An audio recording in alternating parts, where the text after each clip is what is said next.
Absolutely. Here's a rewritten version of your text, keeping the key points, facts, and emphasis intact, but in fresh wording and expanded to roughly 1,000 words. The sun is always shining. Its light is constant, abundant, all around us. Yet most of the time it's scattered, diffuse, harmless. It warms the earth, illuminates the world, but it doesn't cut or burn. Now imagine taking that same light and concentrating it through a magnifying glass. Focus it onto a single, precise point. Suddenly, that same light transforms. It becomes intense, dangerous, it burns, it ignites fire. Same energy, same source, radically different result. Your mind works in exactly the same way. Right now, your attention is scattered. Thoughts drift in and out. Notifications pull you here and there. You're thinking about your tasks, your future, your worries, and a dozen other small distractions. Your cognitive energy is spread thin, harmless, ordinary. But if you take that same mind and focus it deliberately, concentrate your attention like a beam, the transformation is profound. That same intelligence suddenly solves problems others can't, recognizes patterns others overlook, and produces insights that seem like brilliance, even genius. Same mind, same mental horsepower, different outcome. Take Richard Feynman as the example, one of the most celebrated physicists of the 20th century, not because he was born with a supernatural brain, but because he mastered focus. He developed a skill, a mental discipline, that allowed him to channel his mind with laser-like precision onto the most complex problems of physics. And that focus is something you can develop too. You already have the same cognitive capacity as Feynman. The difference is that he knew how to direct it, to take scattered mental energy and concentrate it into a single powerful beam. You can do the same. Let me illustrate this skill in action with a story. It's 1965. And Feynman is working on quantum electrodynamics, a subject so abstract and mathematically intense that most physicists can barely follow the concepts, let alone contribute meaningfully. One day, someone asks him, "How do you solve problems that seem impossible? How do you see things that other physicists can't?" Feynman's answer is deceptively simple, and that simplicity is precisely the lesson. He said, essentially, I focus on one thing at a time, fully. I don't scatter my attention. I strip the problem down to the essentials, remove the distractions, and concentrate all of my mental energy until the solution emerges. Notice, he didn't talk about memory tricks, innate brilliance, or working harder than everyone else. He talked about attention, deliberate focus, and mental clarity. That is the skill that separates a genius from the average thinker. Step 1, eliminate distractions. Notifications off, phone in another room, chat apps closed. Your mental field must be as uncluttered as possible. Step 2, define the precise target. Know exactly what problem you're solving. Vague goals produce scattered thinking. You can spend hours working and accomplish nothing if your mind is diffused. Step 3, immerse completely. Once distractions are eliminated and the target is defined, throw yourself into it fully. Think of it as channeling the sun's energy through a single lens, every neuron, every thought, every mental resource directed to one point. Step 4, simplify the problem to its essence. Feynman had a remarkable habit of stripping problems down to their core, asking simple questions, and building understanding from the ground up. This is the opposite of getting lost in complexity. Complexity without focus is overwhelming. Focused simplicity, however, generates clarity. By concentrating on the fundamental elements, your mind begins to see patterns, connections, and solutions that were invisible in the clutter. Step 5, embrace deliberate practice. Feynman didn't achieve genius-level insights by casually thinking. He practiced focus systematically. He treated his mind like a muscle, training it to hold attention for longer periods, to resist the temptation of distraction, and to concentrate fully on challenging problems. This is a skill, and like any skill, it develops gradually. Start with shorter periods of total focus and build up. Even 30 to 45 minutes of complete mental immersion can be transformative when done correctly. Step 6, maintain a playful curiosity. Feynman was famous for his joy in exploring ideas. Focus is not just intensity, it's curiosity applied with precision. The combination of deep interest and disciplined attention creates mental energy that is almost impossible to replicate by rote effort or brute force. When your mind is engaged and excited, focus comes naturally and powerfully. Step 7, review and iterate. A focused mind doesn't simply push through a problem blindly. It observes, reflects, and adjusts. When Feynman confronted a difficult equation or concept, he didn't just grind through it. He stopped, examined what he understood, looked for gaps, and refined his approach. Focus without reflection can be wasted energy. Focus combined with thoughtful iteration produces breakthrough results. Let's pause for a moment to visualize this. Imagine your mind as a flashlight. Left in diffuse mode, it illuminates a wide area, but only superficially. Switch it to concentrated mode, beam it tightly onto one point, and suddenly the details come alive. Hidden pathways emerge, insights appear, problems unravel. That's what focus does. It transforms ordinary cognitive energy into extraordinary mental firepower. And here's the most empowering truth. This skill is universal. It doesn't require a PhD, special genes, or prodigious early talent. Anyone can train the mind to focus. Anyone can learn to harness their attention, to channel their mental energy with precision, and to achieve results that seem magical to others. You are not limited by natural ability. You are limited only by the degree to which your mind wanders versus concentrates. So today, begin practicing. Pick one problem, one concept, or one skill. Eliminate all distractions. Define the target precisely. Immerse yourself fully. Simplify what you're tackling. Explore it with curiosity. Reflect on your progress, and do it repeatedly. The sun is shining. The energy is already in you. What you need is the lens, the skill of focus, to turn ordinary light into fire.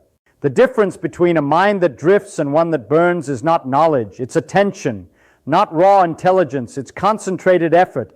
Richard Feynman was not born a genius. He became one through the disciplined cultivation of focus. And you can too. Your cognitive capacity is identical. The difference lies in how you wield it. Concentrate, simplify, immerse, reflect, and the ordinary mind transforms into a dangerous one, capable of solving problems, seeing patterns, and generating insights that others cannot. In short, scattered attention produces harmless, ordinary results. Focused attention produces fire. That is the ultimate skill of the mind, the hidden lever of genius, and the single factor that separates extraordinary thinkers from the crowd. The sun is shining. The light is in you. Learn to focus it, and you will ignite your own fire. I just think about it constantly, completely, with my full attention for months, sometimes years, until the problem reveals itself. Make the point. That's it. That's the skill. Complete, sustained, intense focus on a single problem. Not genius, not special mathematics ability, focus. But here's what most people don't understand. That kind of focus isn't normal. That kind of focus is a developed skill. Most people can't maintain complete attention on anything for more than a few minutes before their mind wanders. Afford to get intense. A famine could focus on a single problem for hours, days, months, with his full mental capacity concentrated on that one thing. No distractions, no mind wandering, no scattered attention. That's what made him dangerous. That's what let him solve impossible problems. Not smarter, more focused. At present, the core insight key. Here's what you need to understand. Your mind has enormous power, but that power is almost always scattered, diffuse, spread thin across 1,000 different things, notifications, worries, plans, memories, distractions, thoughts bouncing from one thing to another. Your attention never stays in one place long enough to generate real power. To make the analogies, it's like that sunlight scattered. It's just ambient light, harmless, ordinary, but focused through a magnifying glass. It creates fire, burns through paper. Same energy, different configuration. Your scattered attention is ordinary, but focused attention becomes dangerous, solves problems, creates insights, achieves results that seem impossible. Our direct statement, and the difference between ordinary and dangerous isn't how much mental energy you have. It's whether you can focus that energy. Fact, present the skill breakdown. Hey, so let me break down the focus skill. The specific components that Feynman mastered. The things you need to develop to turn your ordinary mind dangerous. Component. Component 1. Sustained attention. Most people can focus for short bursts, 5 minutes, 10 minutes, maybe 20 if it's really interesting. Then their attention drifts. They need a break. They check their phone. They think about something else. make the contrast. Feynman could sustain focus for hours, 4 hours, 6 hours, 8 hours. Sometimes music, his attention would stay locked on a single problem with unwavering intensity, not effortlessly. It took skill, but he developed that skill through practice. Explain what this enables. Why does sustained attention matter? Because deep problems require deep thinking. You can't solve complex problems in 5-minute bursts. You need to hold the entire problem in your mind, all the pieces, all the relationships, all the constraints simultaneously. That requires sustained attention, the ability to keep your mind focused on one thing long enough for patterns to emerge, for connections to form, for insights to develop. Base and give example fame in working on a physics problem. He'd sit at his desk. He'd think for hours, not writing much, not doing calculations, just thinking, holding the problem in his mind, turning it over, examining it from different angles, maintaining complete focus. And after hours, sometimes many hours, something would click, a pattern would emerge, an insight would form, the problem would crack open. Isarts make the point that insight didn't come in the first 5 minutes. It came after hours of sustained focus. Most people never get there because they can't sustain attention that long. Their mind wanders after 10 minutes. They check their phone after 20. They give up after 30. They never reach the depth where real insights live. Component 2, exclusive attention. This is different from sustained attention. This is about eliminating distractions, about making your focus exclusive to one thing. Nothing else gets attention. A fear explained. Most people practice divided music attention. They're working on something, but they're also monitoring email, checking texts, listening to music, thinking about other things. Their attention is split. Even if they sustain attention on one thing for a while, they're not giving it exclusive attention. Part of their mind is elsewhere. P make the contrast. Feynman practiced exclusive attention when he was thinking about a problem. That problem got 100% of his cognitive capacity. Nothing else. No distractions, no divided attention. Complete exclusivity. A severed share example. People would talk to him while he was thinking. He wouldn't hear them. Not because he was rude, because his attention was completely absorbed in the problem. There was no mental capacity left over to process external stimuli.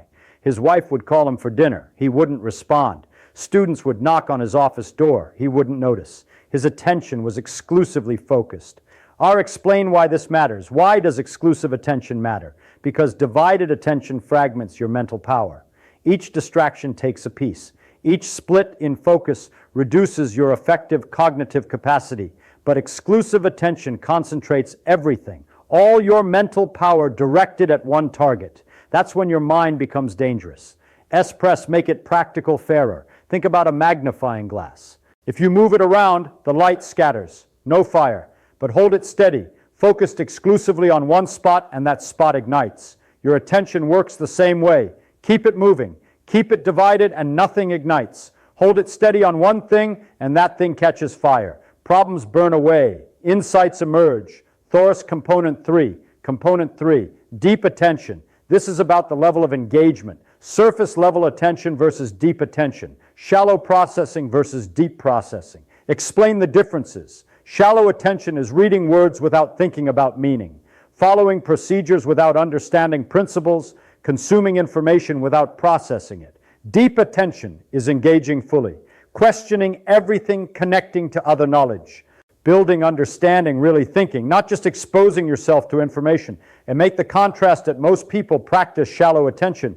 Most of the time, they're consuming content, skimming articles, half listening to lectures, superficial engagement, fame, and practice deep attention. He engaged fully with everything questioned, every statement challenged, every assumption, connected every new idea to existing knowledge, built genuine understanding. If I give examples in Feynman reading a physics paper, he doesn't just read the words, he constructs the reasoning, he questions the logic, he tries to derive the equations himself. He looks for flaws. He builds his own understanding from first principles. That's deep attention. Complete engagement, not passive consumption. Active construction. Explain why this matters. Deep attention generates insights. Shallow attention just passes information through your mind. In one side out the other, nothing sticks, nothing transforms. But deep attention transforms information into understanding, creates connections, generates new ideas. That's where real thinking happens. That's where dangerous minds operate. Component 4, recovery and renewal. This might surprise you, but intense focus requires recovery. You can't maintain dangerous level focus indefinitely. You need breaks. Music. You need renewal. Explain if Feynman understood this. He'd work with intense focus for hours. Then he'd completely disengage. Play bongos, draw, go to a strip club, do something completely different that let his mind rest. Not passive rest, active disengagement, something engaging but different. That allowed his focused mind to recover. Aches make the point most people try to stay partially focused all the time. Never intense focus, never complete rest, just constant, moderate attention to everything. Always working, never recovering. That doesn't develop dangerous focus. That creates chronic scattered attention, mediocre performance, ordinary results. I'd explain the pattern here. The pattern for dangerous focus is intense concentration, then complete disengagement, not moderate attention with moderate breaks. Intense attention with deep recovery. I bring components together. So those are the 4 components. Sustained attention, maintaining focus for extended periods. Exclusive attention, eliminating all distractions. Deep attention, engaging fully, not superficially. Recovery, allowing periods of complete disengagement. Act, make the promise of master these 4 components, and your ordinary mind becomes dangerous. Capable of solving problems you can't solve music now, seeing patterns you miss now, generating insights that seem impossible now. Ask present the development process. So how do you develop these components? How do you train your mind to focus with Feynman level intensity? Let me give you the specific practices. The training regimen that builds dangerous focus. A practice one start with the 20-minute barrier. Most people can't maintain focus for 20 minutes straight. Their mind wanders. They need to check something. They get distracted. So start there. Pick one task, one problem, one thing to think about. Set a timer for 20 minutes. Focus exclusively on that one thing until the timer goes off. Hey, make it concrete. And no phone, no email, no music, no interruptions. Just you and the problem for 20 minutes straight. Your mind will try to wander. Notice when it does, bring it back. Every time it drifts, bring it back. Train the muscle of sustained attention. Set the progression. Do this daily, every day, 20 minutes of exclusive focus. After a week, you'll notice it gets easier. Your mind wanders less. Your focus strengthens. Then increase 25 minutes, 30 minutes. Gradually build your capacity for sustained attention. Share the goal. The goal isn't to focus all day. The goal is to develop the ability to focus intensely when you need to. 2 hours of dangerous focus beats 8 hours of scattered attention. Practice 2. Music. Practice to eliminate decision fatigue about distractions. Every time you resist a distraction, you use willpower. Every time you choose not to check your phone, you make a decision that depletes your mental energy.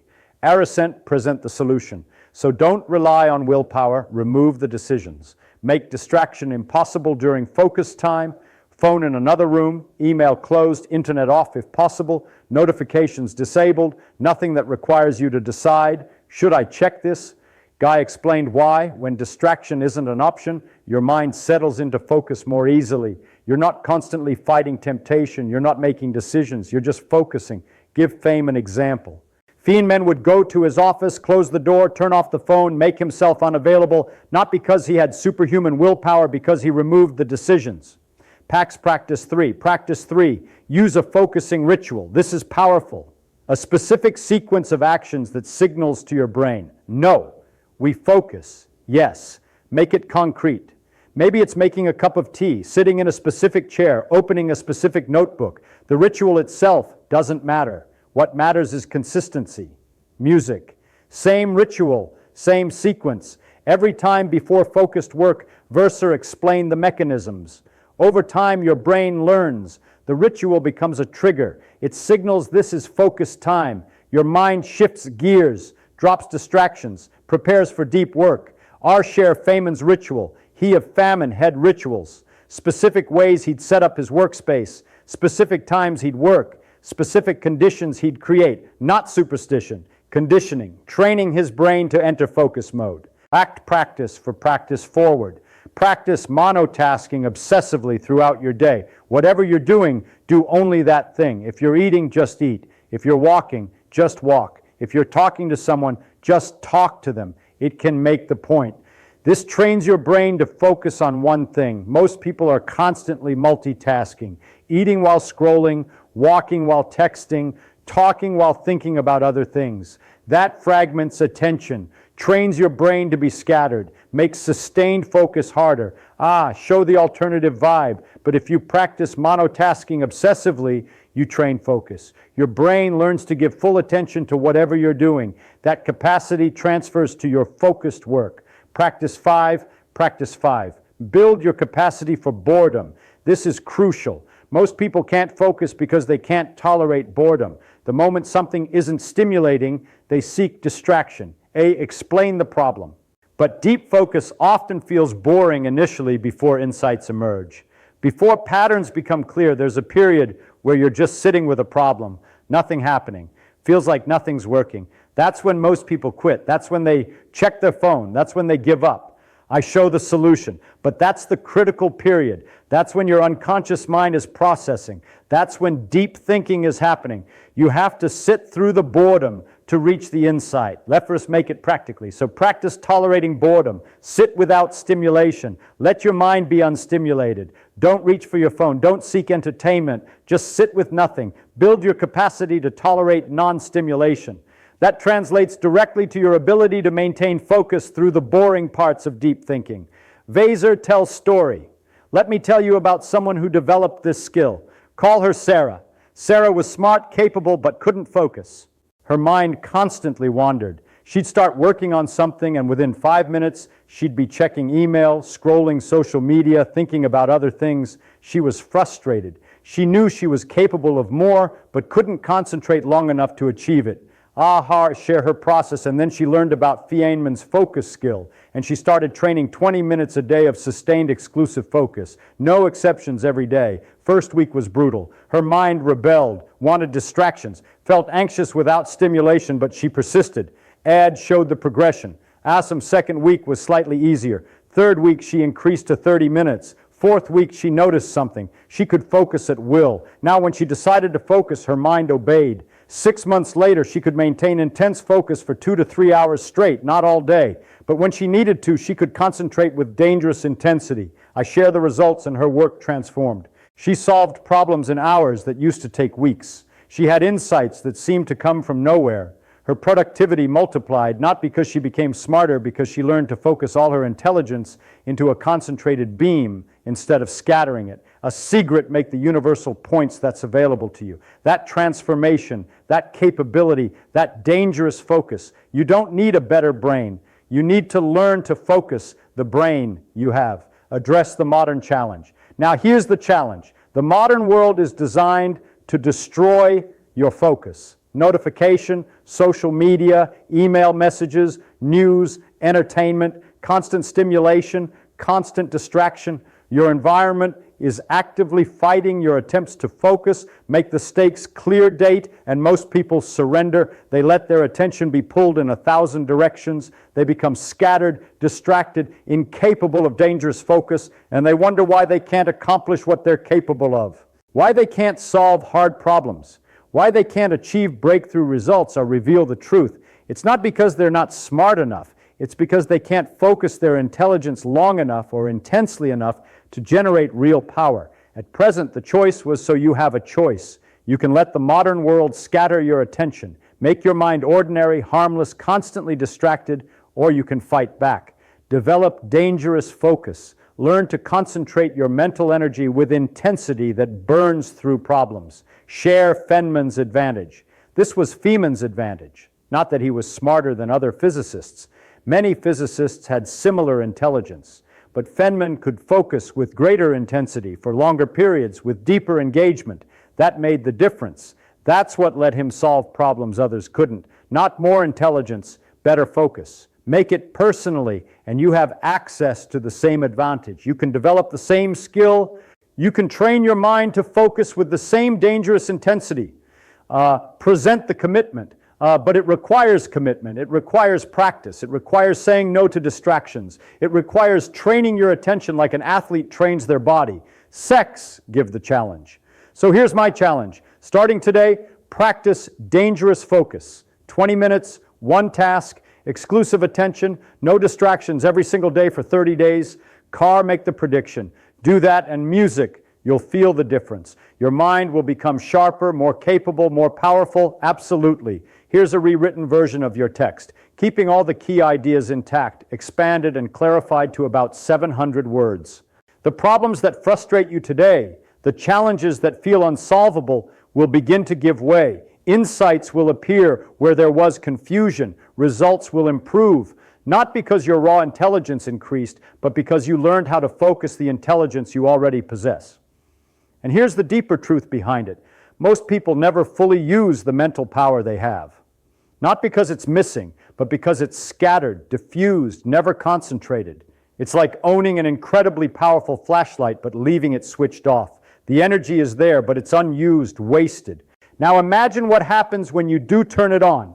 Dangerous focus is that moment. You point the beam of your mind at one single target and hold it there. You keep it concentrated, steady, until it illuminates what was invisible before. Suddenly, patterns become clear. Problems that once seemed impossible begin to unravel. Solutions emerge from nowhere. It's not because you suddenly have a better mind. It's because you learned to wield the one you already have, directing its power with precision. Consider Richard Feynman. Late in his career, someone asked him, "What's your secret? How can you solve problems that stump everyone else?" His answer was surprisingly simple. "I think about them until they become possible, maintaining complete focus for as long as it takes." Pause and reflect on that. That's the skill. That's the power, not genius. Focus, absolute, sustained, undistracted concentration until clarity emerges. Here's what's important. Your mind is ordinary in capacity. Your potential is no different from anyone else's. The difference between an ordinary thinker and a dangerous thinker isn't innate. It's developed. And it's developed by mastering one ability, the skill of focus. You learn to concentrate your mental energy like a laser beam, maintaining that attention exclusively on the problem until it bends to your understanding. When you practice this skill, your ordinary mind becomes dangerous. Problems that seemed unsolvable now start to break open. Insights you never noticed before become obvious. Results that felt out of reach suddenly lie within your grasp. You begin to see things invisible to others, solve challenges that appear impossible, and achieve outcomes you once thought were unattainable.